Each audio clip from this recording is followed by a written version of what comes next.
Não foi a ameaça que me gelou o sangue. Foi a naturalidade com que me disse que se ia embora. Com outro. Bom dia, amigos. Não vos vou roubar muito tempo. Só quero pedir-vos que me ajudem a atingir o objetivo de 5.000 subscritores e que se subscrevam ao meu canal Histórias de Traições. Espero que gostem da história de hoje. Por favor, deixem um gosto e partilhem o vídeo com os vossos amigos. Agradeço-vos muito a todos por verem o vídeo, que o desfrutem. Todo mundo teria esperado que eu suplicasse, que discutisse, que me partisse. Eu fiz exatamente o que ela me desafiou a fazer, mas não como imaginava. Era uma terça-feira qualquer daquelas que enganam. A casa em silêncio depois do jantar. A televisão a murmurar sem que ninguém a ouvisse. A falsa sensação de estabilidade. Eu estava no sofá a deslizar pelos títulos sem os ler, quando a Cláudia apareceu na sala de estar com aquela expressão, a que não deixa espaço a debate. Braços cruzados. Queixo erguido. Decisão tomada. Vou-me de viagem na próxima semana. Assim, sem contexto. Como se tivesse acabado de comprar detergente. Levantei o olhar do telemóvel.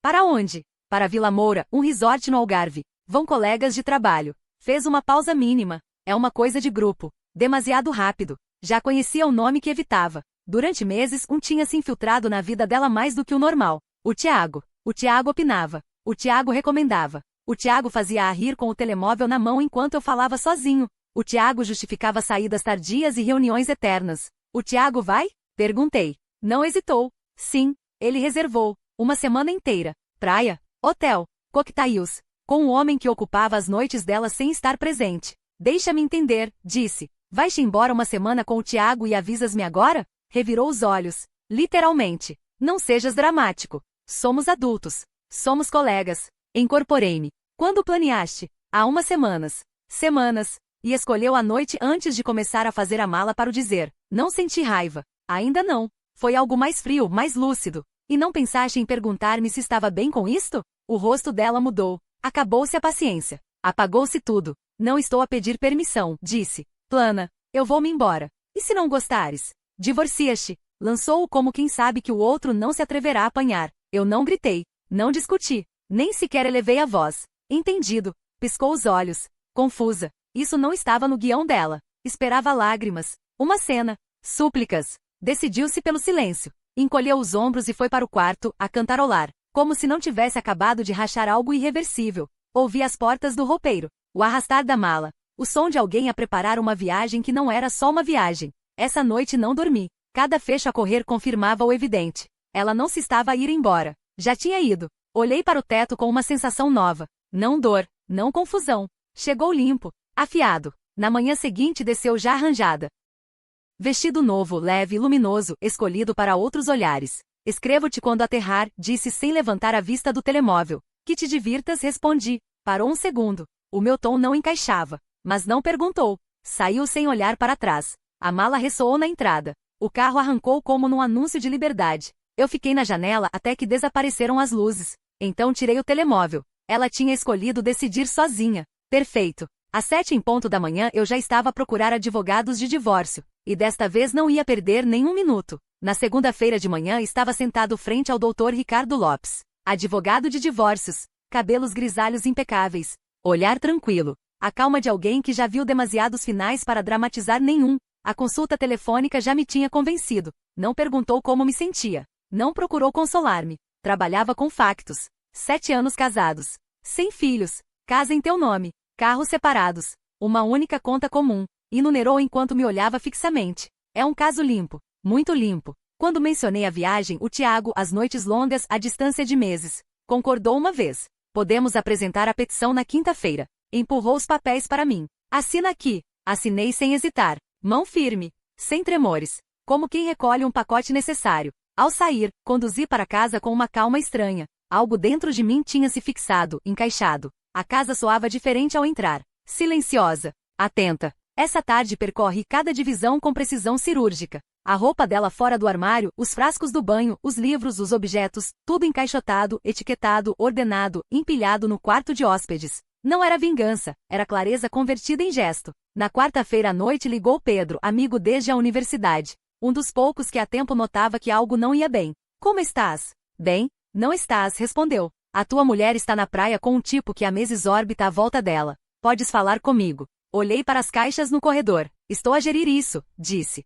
O que significa isso? Que já vais saber. Não insistiu. Conhecia-me demasiado bem. A quinta-feira passou como uma contagem decrescente silenciosa. Trabalhei em casa, reuniões, e-mails, sorrisos vazios. Na minha cabeça, a sexta-feira repetia-se uma e outra vez. Ela entrar, esperando a mesma casa, o mesmo homem, o mesmo perdão tácito. Não sabia que o chão já tinha mudado. Essa noite, pela primeira vez em dias, escreveu algo diferente. Amanhã, finalmente em casa. Tinha-te saudades. Li a mensagem durante muito tempo. Depois de me ignorar, depois de impor a viagem dela. Depois de me dizer para me divorciar se não gostasse. Agora tinha saudades minhas. Não respondi. Na sexta-feira levantei-me cedo. A casa estava impecável, preparada, café, duche, camisa limpa. O envelope com os papéis descansava sobre a mesa da cozinha. A porta do quarto de hóspedes, aberta. As caixas visíveis. O serralheiro tinha marcação para essa mesma tarde. Às 15h15 ouvi o carro entrar na garagem. O pulso deu um salto seco. As mãos quietas. A chave girou. A porta abriu-se. Bronzeada, relaxada, a sorrir. Arrastando a mala como se tivesse passado a semana num mundo onde eu não existia. Olá, disse ao ver-me. A viagem foi incrível. Imagino, respondi. Foi direita ao frigorífico. Tirou comida fria. Comeu apoiada no balcão, a cantarolar. Como sempre. Ouve, disse entre bocado e bocado. Pensaste no que te disse antes de ir embora? O divórcio. Assenti sem pestanejar. Disse a sério. Se não consegues lidar com o facto de eu ter a minha própria vida, talvez seja a altura de repensarmos isto. Sinalizei a mesa com a cabeça. Talvez devesses olhar para o que tens mesmo atrás de ti. Virou-se. E pela primeira vez desde que entrou, deixou de sorrir. Virou-se confusa. Depois viu o envelope. A mudança foi lenta, quase cirúrgica. Deixou o garfo. Alongou a mão, tirou os papéis. O bronzeado desapareceu do rosto dela até deixar um tom pálido, cinzento. As mãos tremiam-lhe ao passar as páginas. O que é isto? Sussurrou. A petição de divórcio, responde tranquilo. Tal como sugeriste. Levantou a vista. Olhos arregalados. Pela primeira vez em meses tinha toda a atenção dela. Estás a brincar? Não? Olhou de novo para os documentos. Depois para mim. Algo se lhe quebrou no rosto, como quando se levanta um vento violento sem aviso. Apresentaste isto enquanto eu estava fora? Na terça-feira. Piscou os olhos. Deslocada. Nem sequer me ligaste. Disse-te para te divorciares se não gostasses. Segui as tuas instruções. Atirou os papéis contra a mesa. Não pensei que fosses fazê-lo. Isso já não é problema meu. O impacto transformou-se em raiva. Raiva pura. Eu não me mexi. Não levantei a voz. Não recuei. A linha tinha sido cruzada quando escolheu aquele vestido leve e fechou a mala. E agora finalmente percebia que não era eu quem estava à beira do precipício. Era ela. Respirava rápido e irregular. Olhava para os papéis. Olhava para mim. Como se um de nós tivesse de ser mentira. Onde estão as minhas coisas? Conseguiu dizer. No quarto de hóspedes. Tudo embalado. Embalaste as minhas coisas? Facilitei-te o processo. Abriu a boca para protestar. Não saiu nada. Caminhou rígida pelo corredor. Um segundo depois, ouvi-a abrir as caixas. Ordenadas. Etiquetadas. Inegáveis. Voltou com o rosto endurecido. Não tinhas direito a tocar em nada meu. São as tuas coisas, respondi. Vais precisar delas quando fores embora. Aproximou-se. A tremer. Não me vou embora. Esta também é a minha casa. Não, disse sem mudar o tom. Não é. A casa está em meu nome. Não figuras na escritura. Nunca pagaste a hipoteca. Aqui vivias. Mas não te pertence nada. Ficou vermelha de ira. Estás a expulsar-me? Tens até amanhã de manhã. Aspirou com força. Não podes fazer isto. Posso. Agarrou o telemóvel com mãos nervosas. Vou ligar à minha mãe. Faz isso. Virou-se, voz partida. Mãe, vem agora, por favor. Voltei para a sala. Abri o portátil. Respondi a e-mails como se fosse uma sexta-feira qualquer. 10 minutos depois, a Isabel irrompeu na casa como uma tempestade. O que fizeste à minha filha? Espetou. Levantei-me devagar. Solicitei o divórcio. Ela pediu-me. Foi uma viagem de trabalho, saltou a Isabel. Para um resort na praia, interrompi. Com um homem com quem anda meses a cruzar limites. Questionou. Disse-me literalmente para me divorciar se não gostasse. A Cláudia chorou e agarrou-se ao braço da mãe. Ele expulsou-me da minha própria casa. Legalmente posso, respondi. E já está feito. A Isabel falou de moral, de votos, de lealdade. A lei não foi sentimental. No final, ajudou a filha a recolher as caixas. Vi-as a carregá-las para o carro da janela. Não senti vitória. Nem ira. Só uma quietude estranha. Como o ar depois de uma longa tempestade. Antes de irem embora, ela voltou a entrar. As lágrimas marcavam-lhe o rosto. Estás a cometer o maior erro da tua vida. Não creio. Vais te arrepender? Duvido. Olhou-me sem raiva, sem segurança, perdida. Depois deu a volta e saiu. A porta fechou-se com estrondo. As luzes traseiras afastaram-se e pela primeira vez em meio ano, a casa voltou a ser minha. O serralheiro chegou uma hora depois. Às 7, todas as fechaduras eram novas.